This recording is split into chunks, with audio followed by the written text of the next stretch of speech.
Very good evening. Welcome, everyone. Thank you so much for joining us. Welcome to the ninth episode of Wellness Changemakers Leadership Edition. It's amazing how we're already at the ninth episode, and just yesterday we had our very first episode with Suman Ghosh. It feels like at least it was yesterday. Um, for the ninth episode, we are talking about a topic that is very something that I'm a big fan of. And before I talk about that, of course, our guest today, we have the honor of having Ms. Ashu Khanna join us today. Ashu is the founder and CEO of Arka Leadership, based out of Mumbai. She is a professional certified coach from International Coaching Federation. Has been uh, has actually, I was looking at her credentials, 20 different professional certifications, I believe, is what at least I counted there. Maybe the list was incomplete. And we'll be talking about her more. But you're also a CA, and you were the first woman professional recruited by Arthur Anderson, which was one of the world's top accounting firms. So, guys, if that doesn't convince you, I don't know what will. And we will be, again, there's more to it. So we'll be talking about that. Thank you so much for joining us today, Ashu. Good evening to everybody, and thank you. It's a pleasure to be here with everybody here. Thanks, Suhas. Um, Ashu, to start with, I just want to ask you very simply, how has the past 1 year been for you? How's everything going? Hope everyone's well and safe.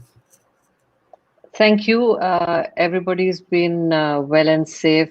God's been kind. It has been an unusual year for everyone. And I really wish everybody all the safety, courage, and love and prayers from my side. It has, on the personal side, it has had moments of challenges with, an inability to my son to travel in and office suddenly turning work from home for everybody. Additionally, professionally, however, it has been but all well. Professionally, it's been an extremely rewarding year. I think it's been a year so creative, so action-packed with the launch of Arka Leadership, with the launch of my fourth book, I Am Perfection, and I am soon to launch a authentic leadership program as well. So there is a lot that this year has given me as well.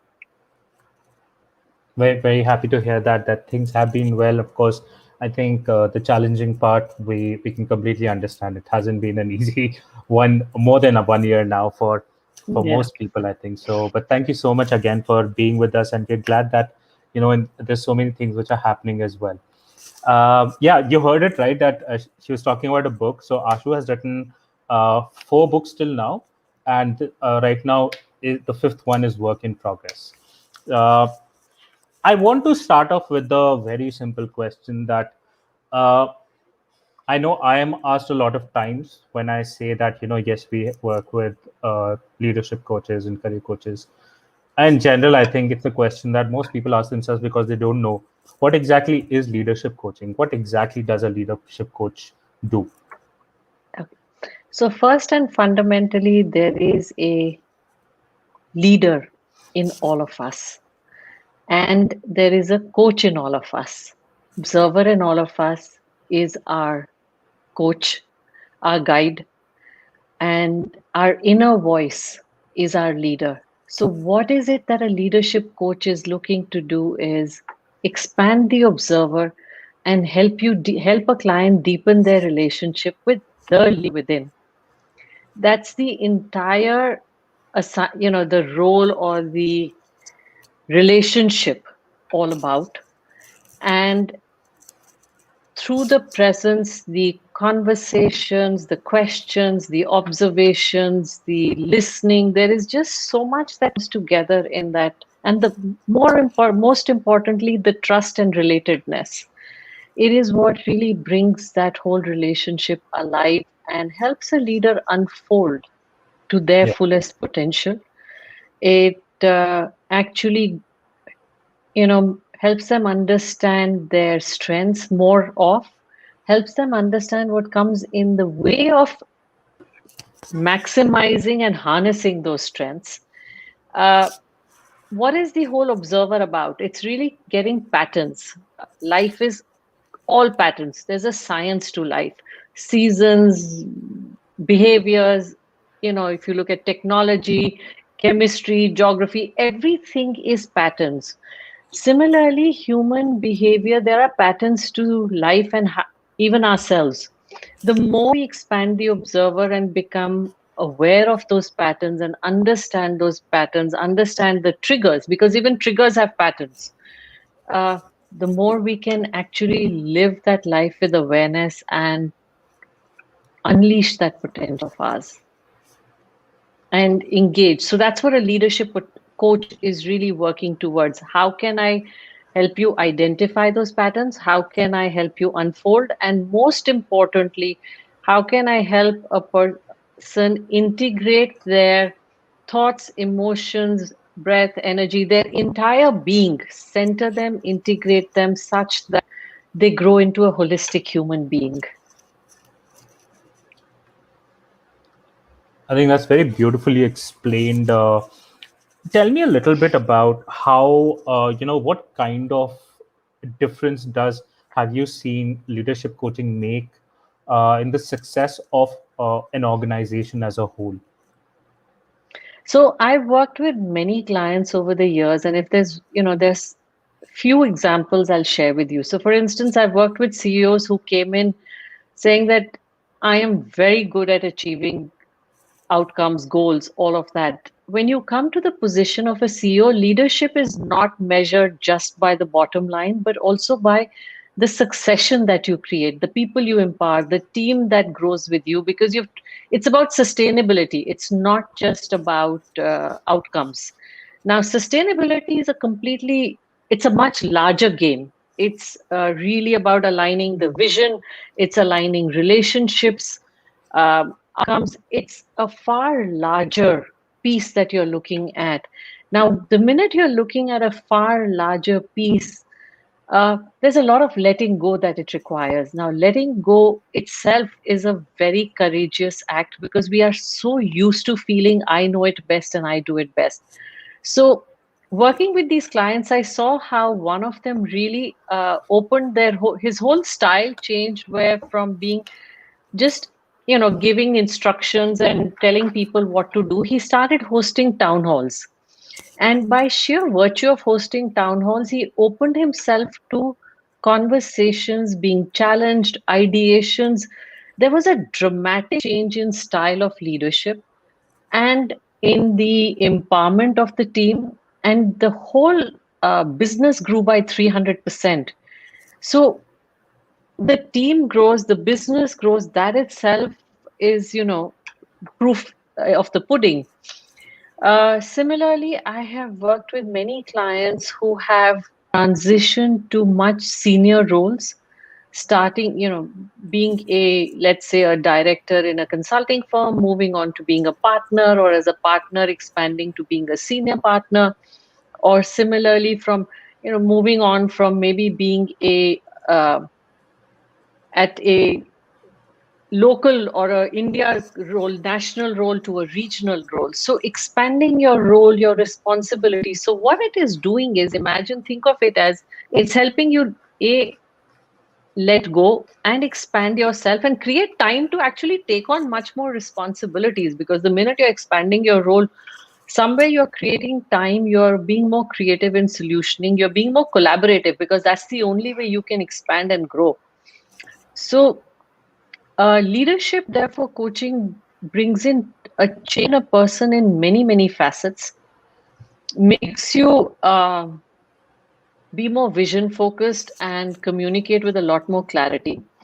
You become far more empathetic and accepting of your humanness and others, because that's really the only way and far more aware of your strengths and complementing strengths, because that's what facilitates the whole art of collaboration and moving forward accordingly. And I think your capacity to really take risks increases, because when you see that self confidence growing, you're able to take decisions and risks at faster speed.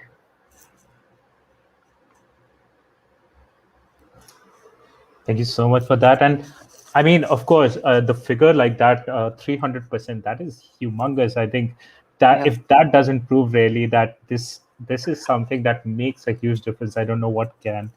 We actually had last week we had Paul Dupuy as a guest speaker here, and he was talking about how he's someone who's one of the most respected leaders, and he himself uses a coach's services.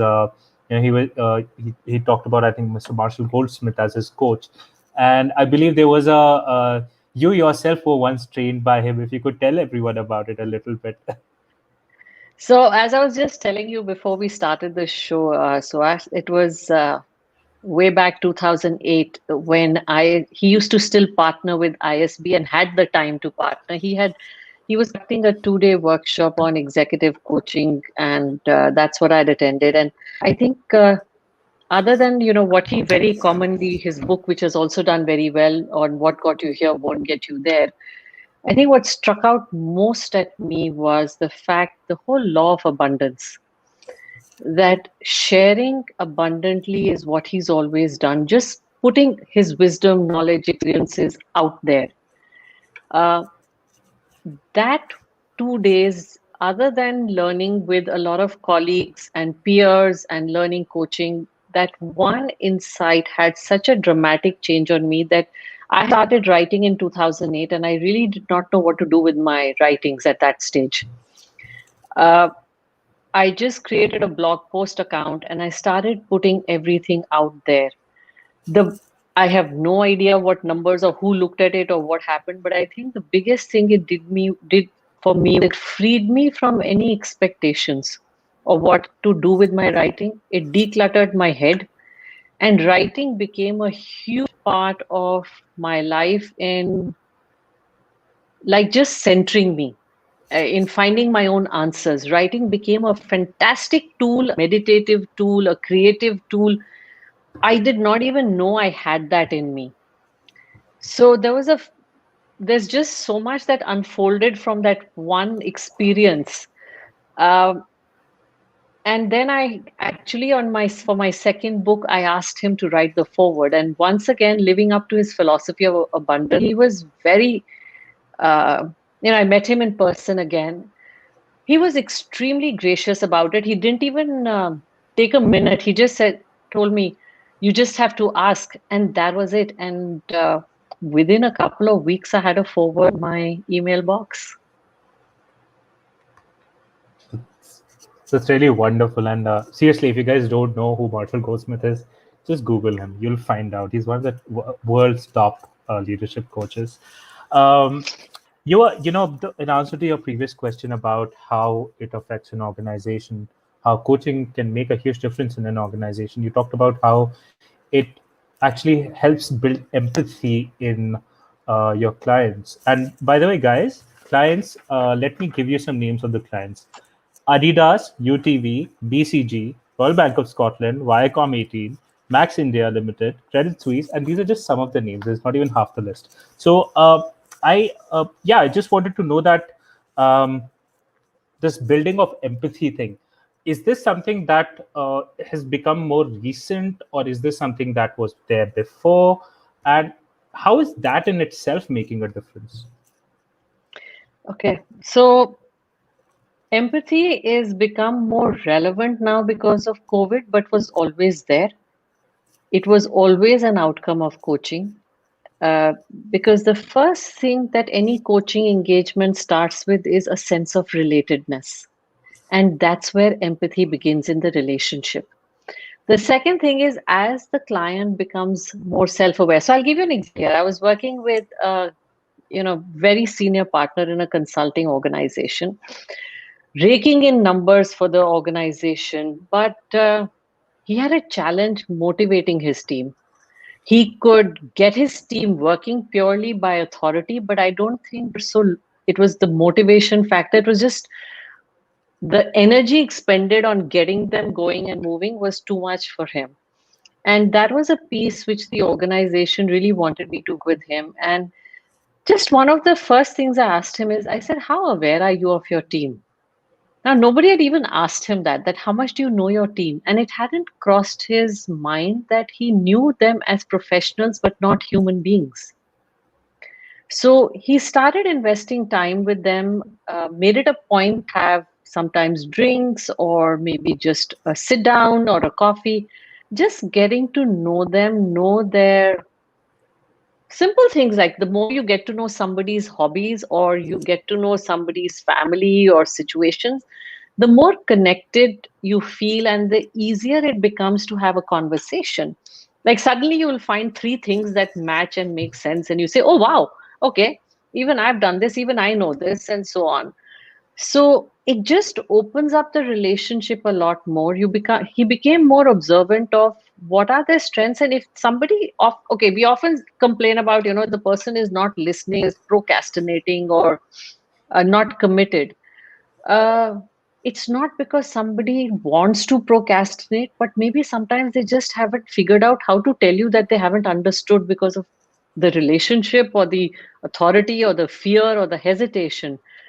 And what this vulnerability, which he brought into play, did was it opened up the space for others to be equally vulnerable and share their be more communicative and open about if they had an issue. He suddenly became more accessible to people. Now, as he became more accessible, he found himself being able to motivate, inspire, and rally his team forward together in so much more an easier way. uh, that's what empathy does.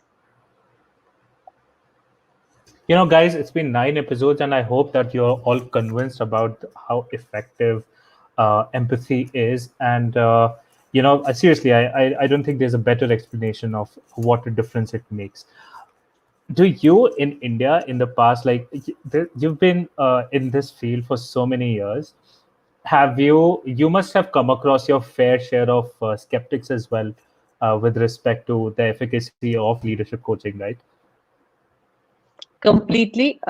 So when I started out as a coach to us, nobody even knew what I was talking about. uh, I must admit, even I had my challenges sometimes articulating it with clarity because I was very newly exposed to it. And I got exposed to it because I got coached. So actually, it wasn't about someone having to convince me. It started with my own journey of transformation. And 1 year down the journey is when I found myself a few months so committed and passionate about it that I started working as a professional and trained then to be a professional coach. Uh, Skeptics, people thought that it was a fix it, and it is not a fix it. In Yeah. fact, it's a disservice if you're trying to use coaching as a way to message somebody to leave the organization.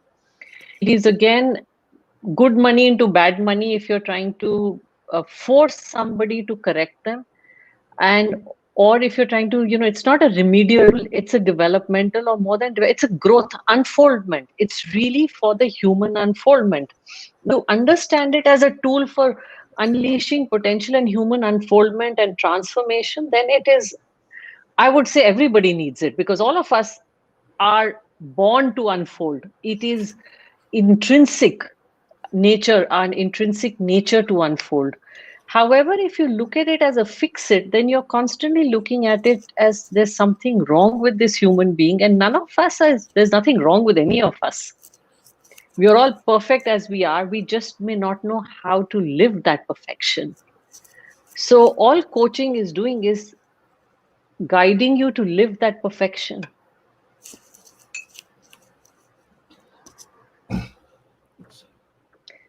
And I'll I share one. Sorry, Yeah. you were going to ask a question. No, no, please go ahead. Go ahead. In fact, when I became the ICF chapter president, one of the very big reasons for becoming the president was that I was one of the senior coaches, and I really felt I had enough experience to change or influence, I would say, influence the perception in the market towards the efficacy of coaching. So, actually went about meeting corporates, and one of the biggest questions that everybody was asking us about the efficacy of coaching. And through the years, if there's one thing that I had found. See, ICF anyway does a lot of, does a survey every year in partnership with PwC and put out its own survey on the efficacy of coaching through various parameters. However, what I found most effective always was storytelling. People always wanted to hear stories, anecdotes, relate to it. Since the whole human relatedness, we are always, I mean, humanity is all about stories. So what we did was, as a chapter, we put together a book called Power of Coaching from stories across India to really demonstrate the power of coaching.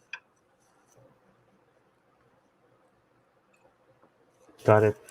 I want to ask you something since you mentioned that you yourself got coached initially.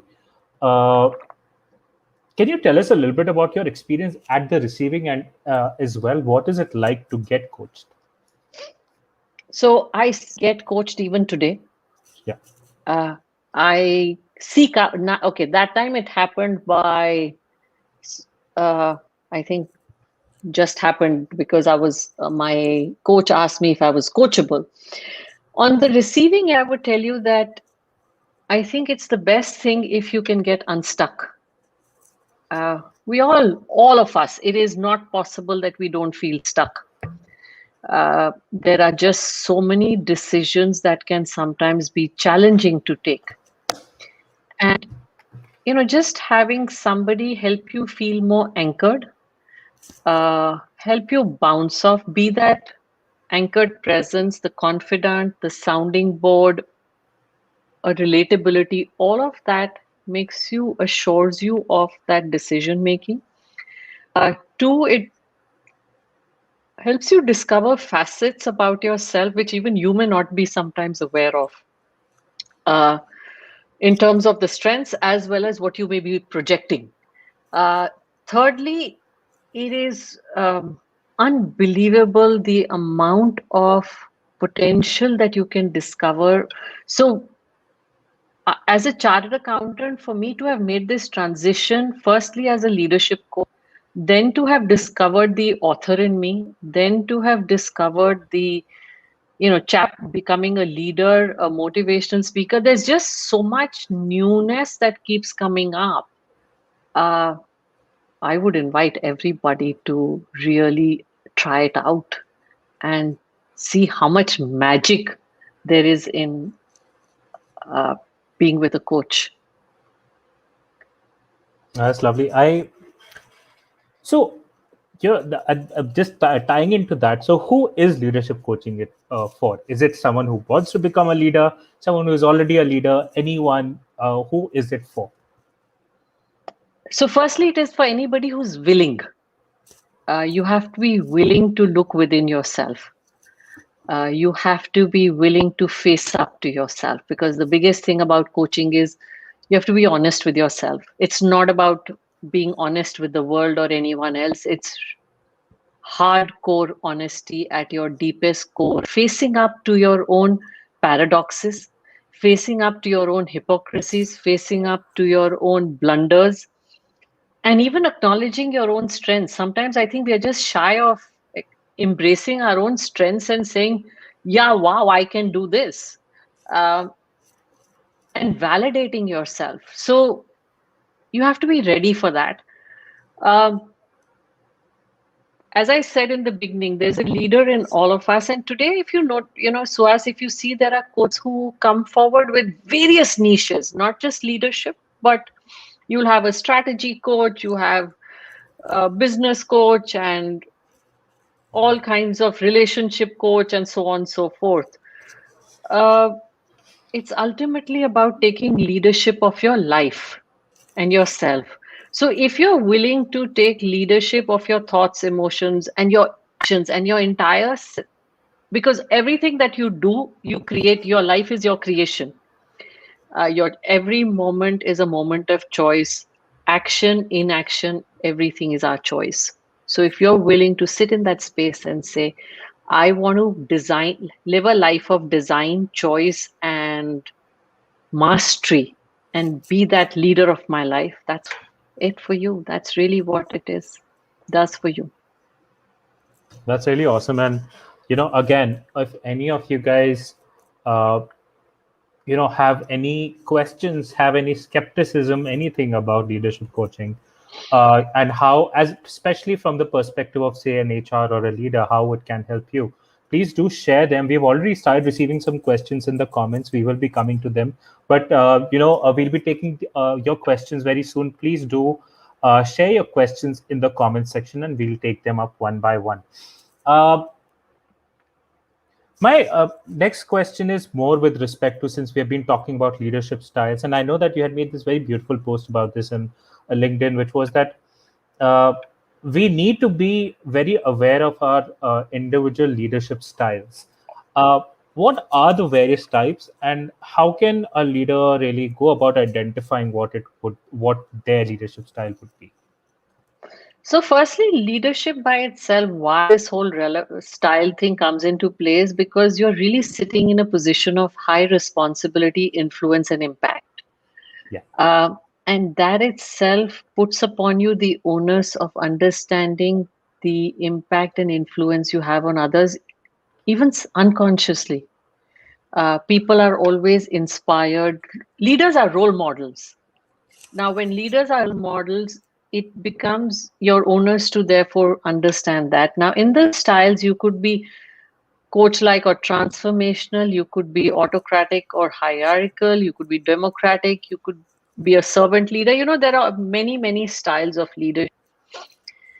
Uh, the more you are aware of it, the more you are able to be effective and agile and efficient with it. And in today's I mean, 1 year, if you look at COVID, has really brought to the fore is that we've been talking so much about agility, resilience, and empathy. All these are leadership traits which have been tested or have been demanded hugely in the last 1 year. Uh, it's not something which wasn't needed before, but it's a sharpening and a honing in that's happened. Now, the other thing that's come big time thanks to COVID and is that no one person can do it all. It's been such an unpredictable time that we are in where there's constant change. Dynamism was is always been, I mean, that's the reality of life, change and dynamism. But I think the level of dynamism that people have encountered, it's thrown them off. And to be anchored, you have to be anchored internally to really be able to deal with that level of dynamism and to be able to partner with your team and go live a very shared leadership style rather than be that autocratic leader who believes he needs to know it and do it all and tell everybody what to do, because then all you're doing is you're disempowering others and blocking yourself to ideas, creativity, innovation, all of that. Now, a style that is too democratic can sometimes come in your way because ultimately decision making has to be done. It cannot, yes, you can take it. Being inclusive, absolutely. I would absolutely recommend that. But inclusivity does not mean that you do not take a decision. And you don't sometimes be okay with not being the popularist. You have to sometimes take decisions which may not, work for everyone. But at that time, you're taking a decision in your wisdom for the benefit of the organization and to move forward, because stuckness also can cause an organization a huge deal. And it's been about so much imperfection. I mean, even releasing a vaccination has been about imperfect efficacies, but one had to get it going because humanity had to get moving. So that's what really leadership is about, taking those hard calls, staying with the vision and staying with the strategy and being customer centric internally and externally.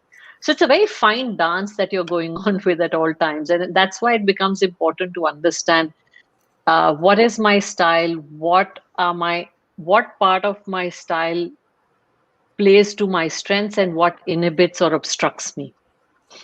Because someone who's overtly transformational can sometimes get so focused on just everybody's transformation and empowerment, can possibly lose sight of, again, the strategy or the vision. So I think it's always a fine dance to say, what do I need to do?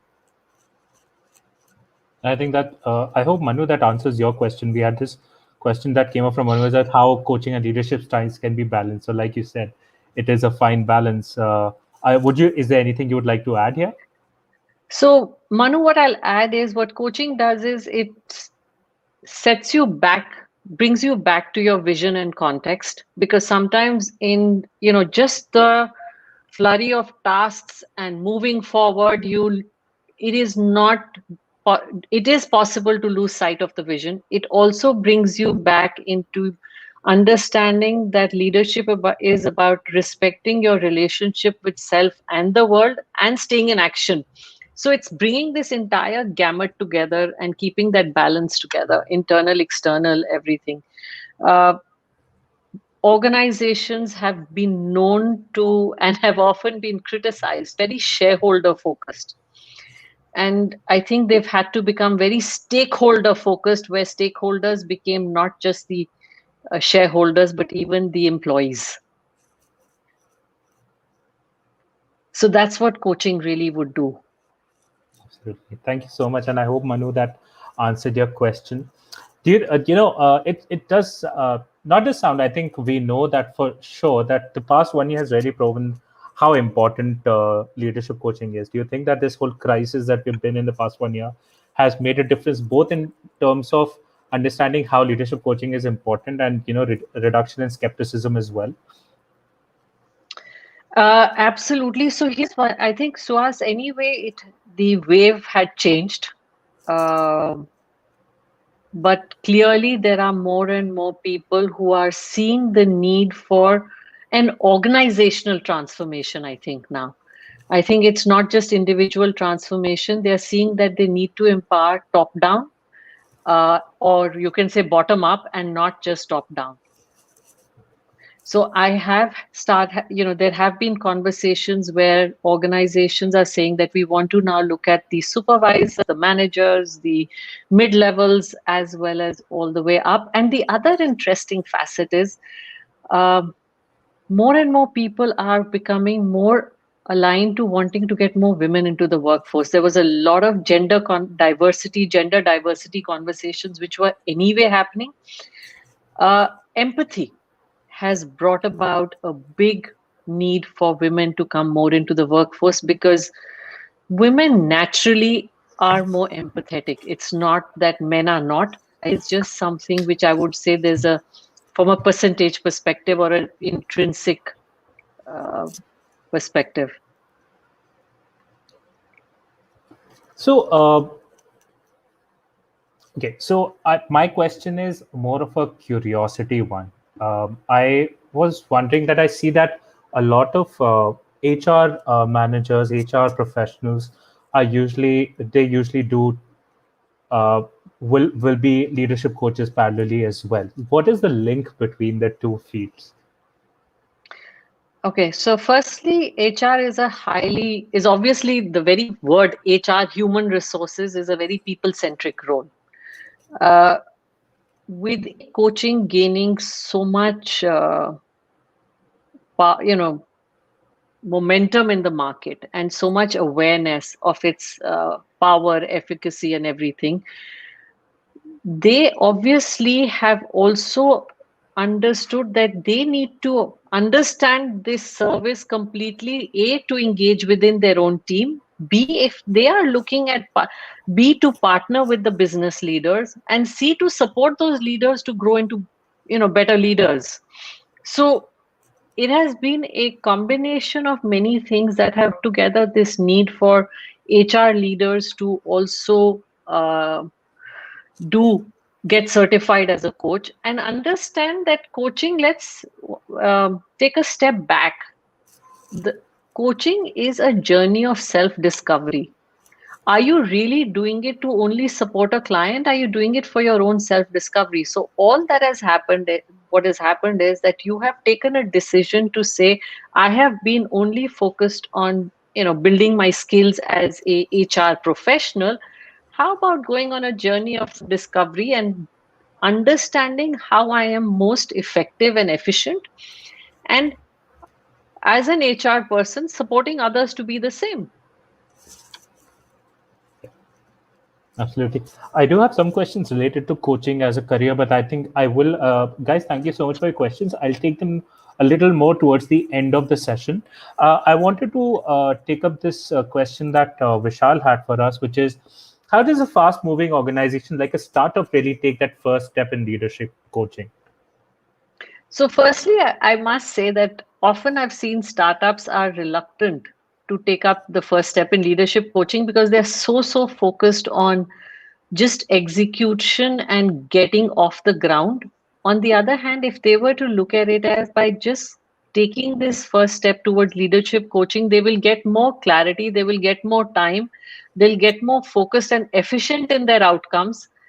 uh, I think that itself, understanding the benefits of it, understanding what it does to your productivity, to the motivation, to your collaboration, your own creativity, if you understand the benefits of it, you'll absolutely be able to engage with a leadership coach. There are many who, uh, you can just either engage with any ICF chapter to find a suitable coach, or you can, there are profiles galore on LinkedIn and so on. An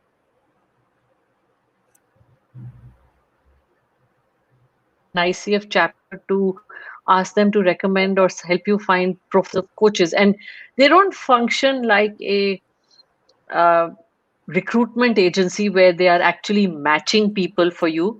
But what they do is, if you were to give them a set of criteria, they will help you source profiles, and after that, you could interview, do a chemistry conversation.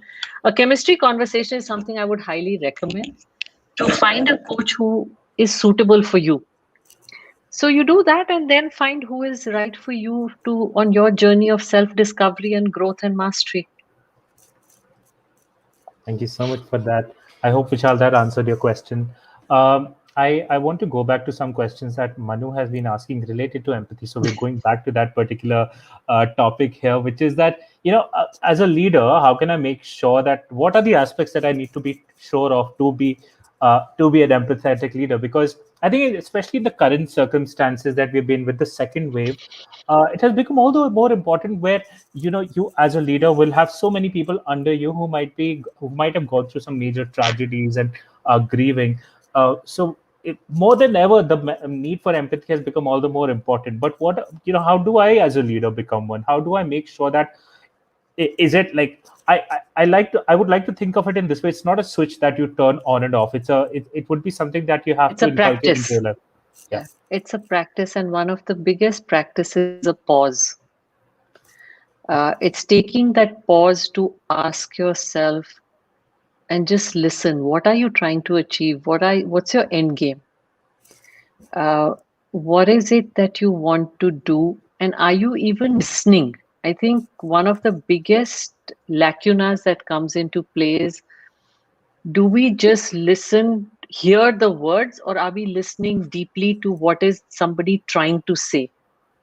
Now, if you are willing to listen or provide, see, I cannot expect a leader who is leading a large business to be talking to everyone or hearing everyone. But if you notice, if there's one thing that happened at the start of COVID was there were just so many organizations. I mean, I saw organizations like Marriott and many other organizations come up with where the CEO wrote letters uh, to the organization, and communication had never been so uh, frequent as it has been in the last year plus.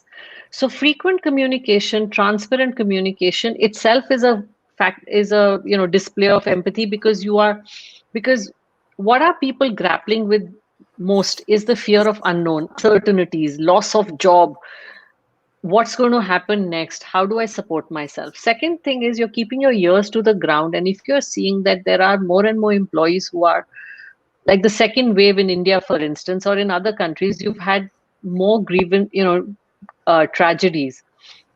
Are you providing your employees with the resources? So there were organizations who actually have had vaccination camps or have tied up with hospitals for beds or oxygen concentrators.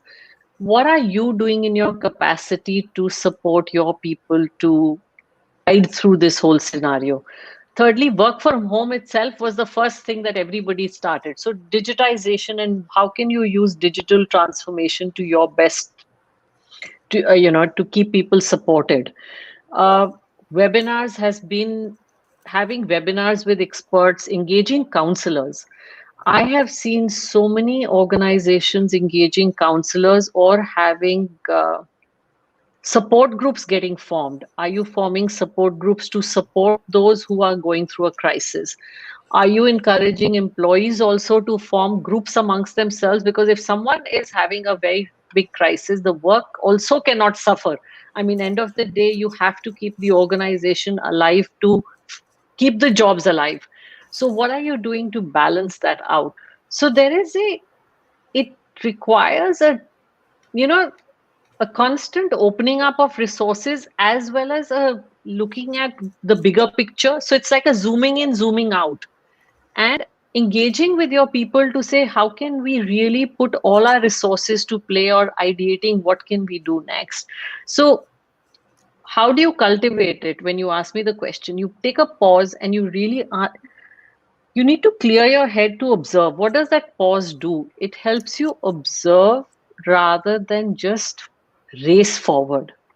It brings a stop into that anxious mind, which is overwhelmed with the scenario, with the challenges, with all the confusion that's occurring around you and the noise.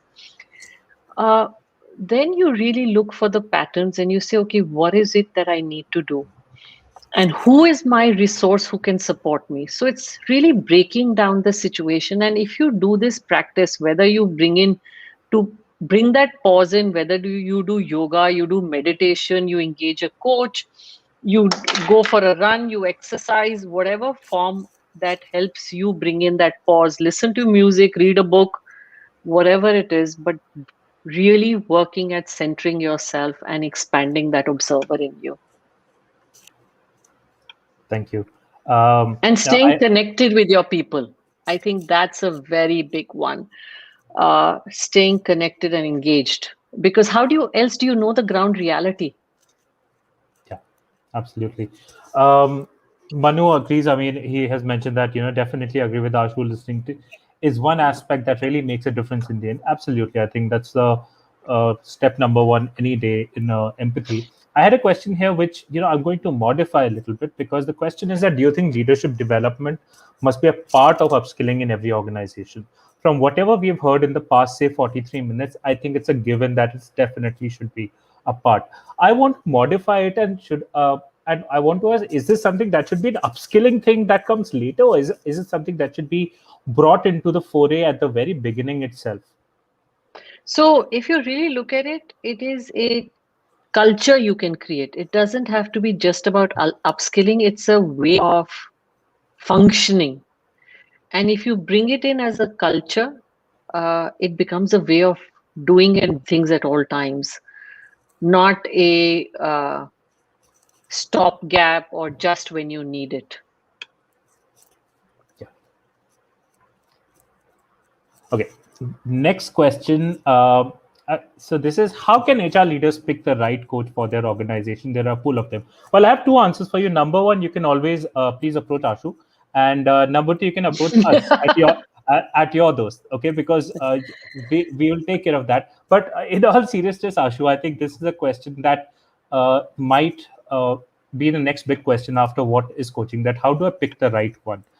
Could you give us some kind of guidance there?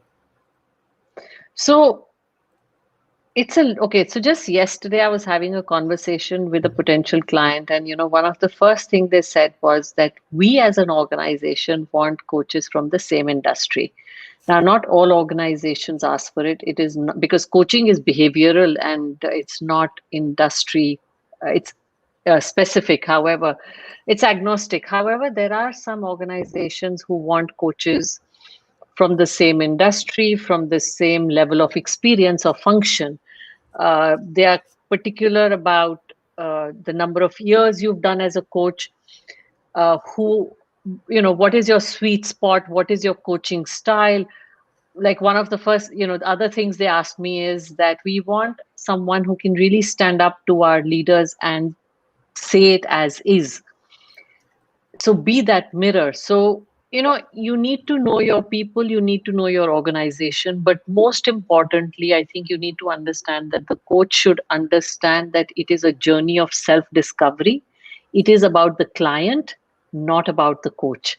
So that's the first criteria, I would say, the really that you need to look at. And that's why people go in for ICF certified coaches, because by doing any coaching course, let me put it this way, if you are certified in a coaching course, you are understanding the difference between advising, mentoring, consulting, counseling, and coaching. There are these fine lines that you start understanding, and you start giving, therefore, the client the space to discover themselves. Like, for instance, these days in COVID, uh, there's been a big change in terms of what is it that clients are looking for. Like, one of the leaders I'm working with, it's not as if he's not well regarded or overwhelmed. He said, Ashu, I know it. I know what I need to do. I know how to do it. But what I need is a someone who can just be my sounding board, hear me out, because I'm so overwhelmed and stressed with this situation, that getting this 1 hour time or this space that I create with you just helps me sift through my head and sort myself out. So it's really, are you really willing to be that person who can give that emotional space for somebody to shed their emotions and sort themselves out? So it requires the coach to be actually very much have their own emotions regulated to handle strong emotions. Oh, definitely. I mean, that's why I say that I'm such a fan of this field, because it's definitely not easy being a coach. Like you said, that you have to be really a master of your own emotions. Same applies to therapy so many times, for that matter, right? You really have to be very, very well. You have to be on top of your emotions in a certain way so that you don't get carried away. So that's absolutely right. I want to just remind everyone that this is the last like 13 minutes. If you have any questions, please do share them in the comments. Asha, I want to go back to one question that I wanted to ask you earlier, and that was that, it is very often said that, at least for leaders, it is really lonely at the top. And I know that you have a very interesting take on this, and I would love to hear that. So, Suhas, as we've been talking, I've been saying that leadership is firstly starts with self leadership, a journey of self discovery. Uh, Becoming an organizational leader is really question of saying, okay, I am now able to be so much more focused and expansive as a human being that I can carry and bring many more people together with me. What happens is that as people get more senior and senior, they get trapped in that identification of I am a leader. Actually, leader is just one more role you're playing. You are a human being first and foremost. Because if you look at it, you could be a parent, you could be a spouse, you could be a child, you could be a friend, family. There are just so many other roles we all play. Leader is one role. Now, when you get married or attached to that identification, you actually lose sight or you become fearful of being vulnerable. You feel you have to keep that image so much together and you can display any imperfection. The kind of pressure you're putting on yourself is unrealistic. And it gets lonely because of the pressure you impose. Now, I do understand that there is a huge amount of sensitivity with that role. There is a huge amount of sensitivity in terms of strategy, confidentiality, and decision making and responsibility. So, what it really requires is to to actually become a part of communities and find your safe spots where, like, why is it that if you look at CEOs in the West and even today, many in the East, in India and others, so many of them firstly have coaches. Other than that, you can become part of trust groups. You form your own trust groups or your group of advisors, experts, all of that, to such that where you can be vulnerable and you can take decisions or show your uh, lack of awareness, and take support of experts, and because that's what, if you look at, I mean, the world is full of people, and I think what's happened over the years is we've just gotten more and more and more niched into expertise. So, because the number of fields of knowledge and the complexity of the world is so high that you need that. So, it's really going out and reaching out rather than putting that pressure on yourself and trying to prove to yourself or anybody else that you got to know it and do it all. Okay, thank you so much for that. I think I I really hope that the leaders who attend this session are more convinced, if they aren't before, about the importance of leadership coaching. I think we've heard from other leaders who have joined us before in earlier sessions as well about how coaching is something that has become almost essential in the current times, and I really hope that all of you do take that. I want to take okay how to track coach. Okay, so Rohit has a question, which is how to track coaching and its implementation by organization. Rohit. Could you did you understand the question, or maybe Yes, Rohit? I did. Yeah. Yes, I Okay. did. Okay. Yeah, okay. So, Rohit, the thing is that to measure the effectiveness of coaching, you have to do internal stakeholder interviews. You have to do a looping back in, because that's the way you really measure if it's on track. You will firstly start with a set of goals which are clear between the organization, the coachee, and the coach. That's the first step. So there's a clarity on the goals. The second is getting into stakeholder conversations to see it's on track and measuring, is there visible change? And they're giving that feedback to the coachee as well. And what it also does is it rallies everybody around to knowing that the person is working on themselves, and it subconsciously becomes a support group for you. And then you, once again, towards the end of the assignment, you could do yet another stakeholder conversation to measure the visible change and in the client. And I do not just recommend, I recommend it strongly, and I mostly always do stakeholder conversations. In fact, sometimes I even rope in and request for a spouse to become part of the stakeholder pool, because after all, the leader is as much, as I started with, is a human being who's, otherwise feels split. And when you're really trying to integrate somebody, you need to see if they're carrying that change all the way, or is it still just in some parts of their life. Thank you so much. Now, as we're nearing the end of this session, I want to we have 2, 3 questions related to taking up coaching as a career as well. So, if I may, we had a question from Safal, I think, which was what steps one should take to establish themselves as a coach? Were your process and journey? How did you How did you reach reach here from where you started? Because so I started? think is it, uh, yeah, my Okay, expectations so set how this did you thing. establish yourself as a coach? First thing is, the day you step out as a coach, remember, I mean, if you're going to be working as a independent consultant, so to speak, you are stepping out as an entrepreneur.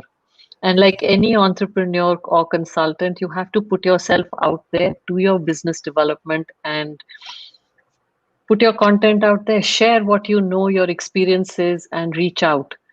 That's what I did. And think of it, consider that I am talking way back 2006.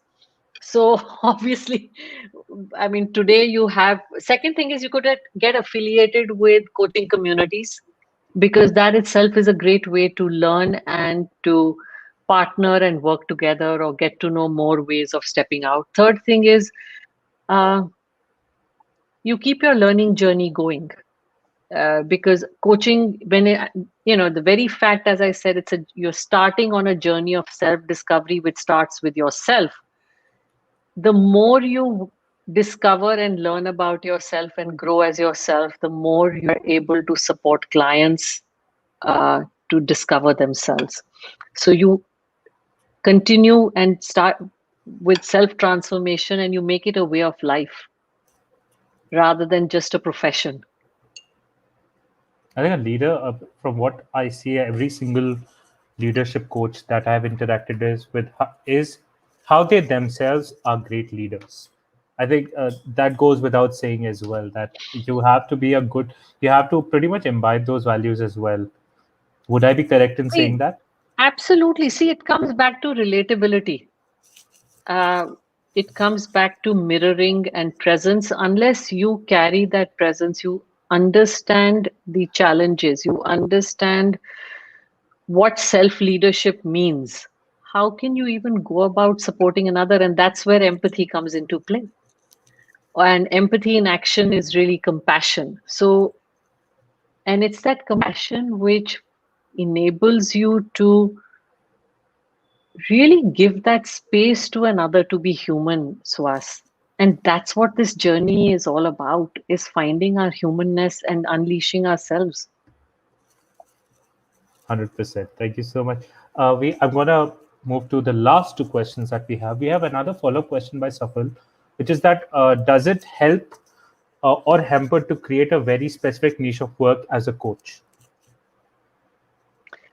I think the more, I think it helps in the sense of, so it helps you understand which is your area where you are most effective. Often clients will ask you which is your sweet spot. Are you more effective with? So yesterday I was talking to a client who asked me, Ashu, can you work with middle manager, people who are 10 years experience? I said, can I work with them? Yes. Do I largely work more with, is my 90 more of my work with senior people? Yes, it is. So I think it's really understanding uh, where is your effectiveness as a coach, your relatability. Are you more effective with women? Are you more effective with men? Are you better as a career coach? Like there's some people, and understand that when you're stepping out as a coach, you're not suddenly erasing the entire history of your life. You're bringing yourself forward. When you're bringing yourself forward, there is a lot of experience, skills that you're bringing forward. Who does that match with most of? And that's where you bring in your niche. Now, can it hamper you? Uh, it can hamper you in the sense of if you think that is only thing that you can do. Because as I said, coaching is really about growing your own, expanding your own observer as well. So I think it's, are you getting caught in that identification again is where it'll hamper you. Thank you so much. I hope, Safal, that answered your question. I'll move to a very last question, which had been asked very early in the session by Malthia. And I'm going to again rephrase it because she said, are we capable of becoming coaches if we are rigid and not open? And I would think that the answer is no. But let me change it to this. What are the top three skills do you think a person must develop to must have to be a good coach? Self awareness is clearly critical. If you're not aware of yourself, and you will find that's why, if you look at it, all coaching programs, uh, listening, questioning, all of this starts with, now, even listening is ultimately about becoming self aware. How am I listening to another? Uh, how are my questions landing? So, self awareness is one of the critical parts of it. Vulnerability is another very critical attribute, because there are times as a coach you cannot have the right question, or you can get stuck, or you may be with a client where you're feeling challenged. Do you have the capacity to say that? Do you have the capacity to walk away from an assignment because you believe you are not the right person?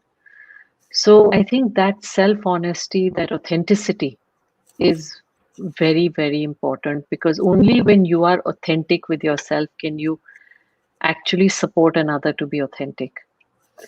And if I had to really say communication, because the more as you observe is as you are able to put forward or communicate the paradoxes, the patterns, the whatever you're seeing or observing in front, and that is what supports a client. So how observant are you? Ashu, thank you so much. I think today we've learned a lot. I think it's really, I would say that even though I work with a company that is through therapy as well as coaching, I would say I've learned more about coaching today than I have ever before. So thank you so much for taking your time out. Guys, do check out Ashu's books, by the way. There are four of them out there, and a fifth one will be coming in in some time. Give me some So time. Give yeah, me some so time. so do look out. Are there any books that you would recommend people should read for on leadership? Uh, the first thing I would say is read stories of leaders who have made it. I have I started my journey by reading success stories of whether it was a Steve Jobs, Andre Agassi, what got you here, what won't get you there, or good to great. I've read just so many books, and I think the biggest thing it did for me was get in touch with who they are and get inspired, and also recognize that failure is an experimentation and exploration is a part of life and growing up as a leader. Thank you so much. That's beautiful. And guys, I hope that you had as many takeaways as I, or maybe even more. We are thankful to Ashu for joining us today. I think in closing, I want to uh, last year, I was speaking with Mr. Prasanna Krishnamurthy, who is the managing partner at Opeka Catalyst, which is an incubator here for SaaS companies. And he said this that something that he himself learned was why leaders need to use coaches. He said that think of yourself as an athlete. If you were to look at anyone, say a Virat Kohli, there are two things they do. If they get injured, they would approach a physio, a coach as well, to get better. But also that doesn't mean that that's where it ends. If you want to reach the next level, your pinnacle of your your skills, your abilities. That's where again a coach comes into play. Just like when they want to reach their physical pinnacle, they'll go to a physio to reach the next level. So I hope that brings in some more awareness about coaching. Please do join us next week. We have as our guest Dr. Ingo Holzinger, who's the distinguished adjunct professor at Schulich School of Business in Toronto, Canada. So please do register. We have shared the link in the comments. And if we can ever help your organization in any way, please do you reach out to us at bit.ly/YD corporates. Thank you again. Thank you so much, Ashu, and have a Can great, I great make night. one closing remark? Yes, of course, please. Okay, so one thing that has supported me the most is my spiritual practices and reading the Bhagavad Gita. So, amongst the books, I would say whatever spiritual practice you have, that is your foundation, has been my foundation. The second thing, when you're talking about athletes, if you look, the French Open that happened the other day, Oh, Novak yes. Djokovic gave his tennis racket to that little boy who he said he kept coaching me from the side, and even a little boy kept on. So that's the effectiveness of a coach. He says he was in my ear like a little coach all the time, and he gave his racket, and the boy was beside himself at having had that little relationship in that moment with Djokovic. Oh, absolutely. I think that was a very beautiful moment. Thank you so much for bringing that up as well. So, with that beautiful, I think, retelling, a very good evening to all of you, and please stay safe and stay well. Please do join us next week, same time, same place. Have a great night. Bye bye. Thank you very much, and bye bye to everybody.